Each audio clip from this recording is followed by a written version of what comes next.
Okay, I'm back for another quick little tutorial, I guess you would call it. So I've got 3 domes here. They're shrunken down size of a Boba Fett dome. I think it's from Galactic Armory. So this is what we're going to start with and what we're going to work on. And then we're going to get it to this point here where it's nice and smooth and primed. And then we'll finish it off with some paint. So this is just some metal paint. It's shining pretty speckly with the light right on it, but it kind of looks more like this in the regular light. So there's the 3 stages. So we're going to take this one and work it up to this. And that'll be the tutorial for today. So the first thing I want to do is grab some 80 grit paper. I got a little piece here. And I'm just going to run it over. I just want to knock off any zits or any, well, that's really it. Any pieces of plastic that are stuck. This seam line, maybe I'll go over that a few times, but you know, that'll get sanded away as we go. So 30 seconds or so on this. If it was a full-size dome, you know, maybe a minute. I think I'm clear of any debris that might be on there. Okay, so the next step is to paint it. I'm gonna grab my brush. Now the iPad's in the way, so I'm not going to finish painting it on camera, but I will start. So we just grab some of our paint, and we're going to paint it on. I might even go this way to try to make sure I get in between those lines.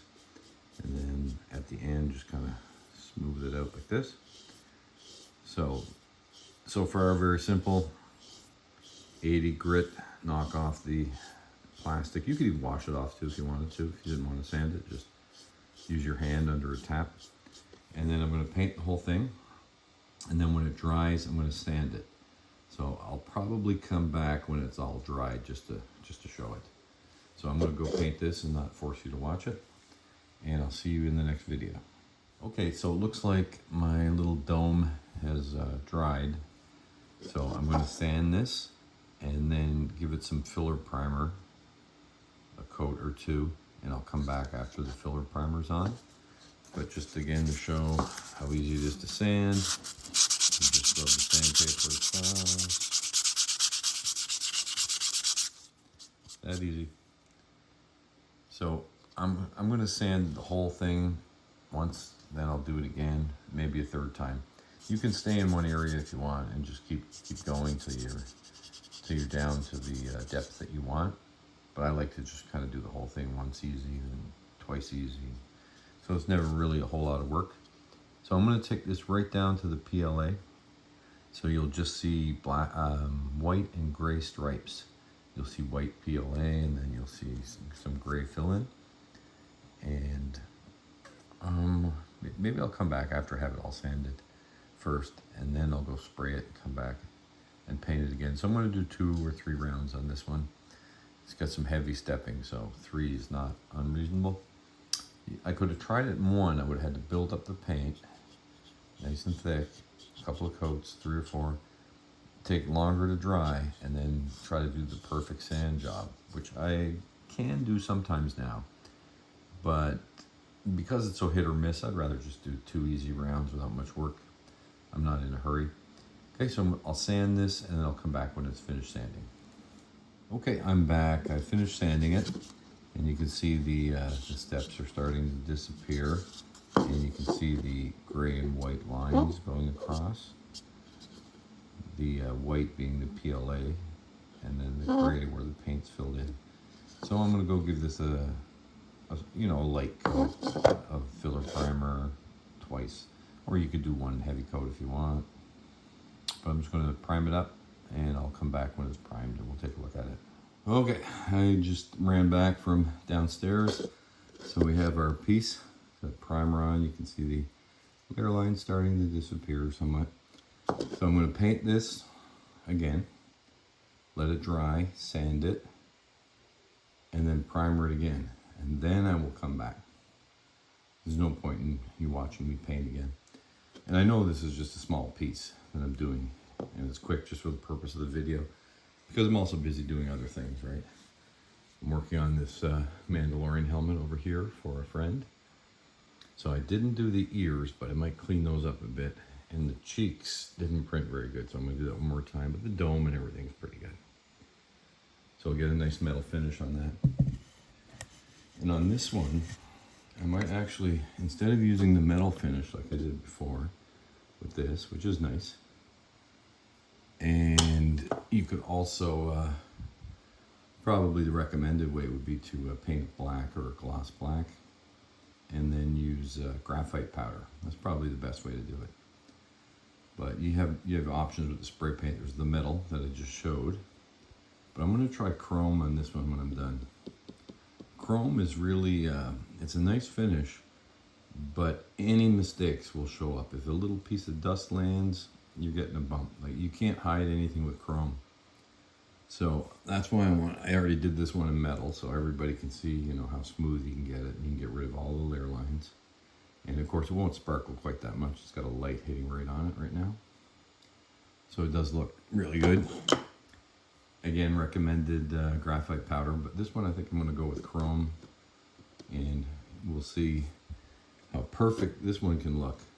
But if I had used chrome, the chrome paint, you might see a imperfection or two, or maybe even this ring around here where it really changes. It's I'm not sure, its angle. So, you know, it's going upward and then all of a sudden it cuts in a bit. It's just not a perfect dome, right? So I think I'm going to do that. But I will be back once this is gone through round 2. Paint, sand, prime. Okay, I'm back with our little dome that we're working on. I just wanted to grab the sandpaper too, real quick. So it's this kind. Got it sideways. Norton Pro Sand, less time sanding, better quality finish. So it's good stuff. It's 10 times the performance of regular sandpaper, it says, but highly recommend it. I think I would go crazy if I was using regular sandpaper on all this. So I'm not sure what round we're on because I'm doing other things here at the same time, but it's been primed and sanded. So you can see the color of the primer is what I'm looking for right after I prime it.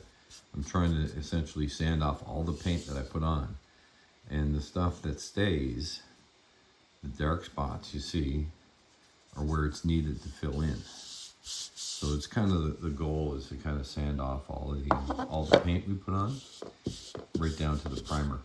So I'm gonna go prime this, and then I guess I'll come back right after the primer, because the primer could be the end of it.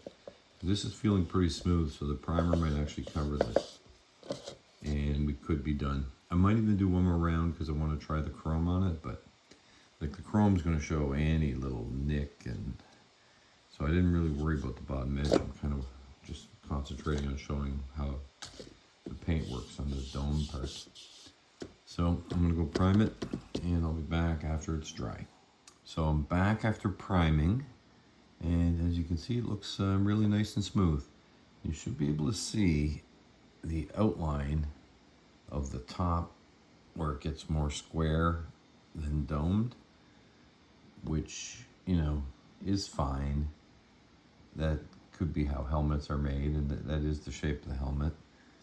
A fingerprint on the back, but pretty smooth overall, pretty nice. I think I'm just gonna put the chrome on this and see what happens, and it'll point out every little defect. I'm sure we'll see the square even more, but you never know.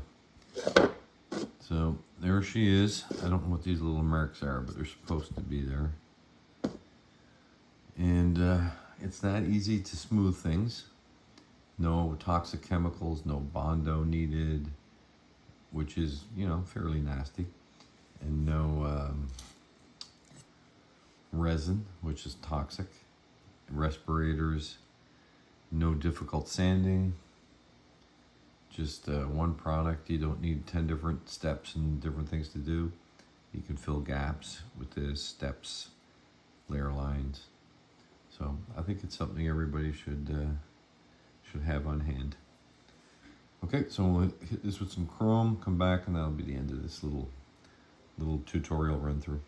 Okay, so I'm going to finish up this little video tutorial series.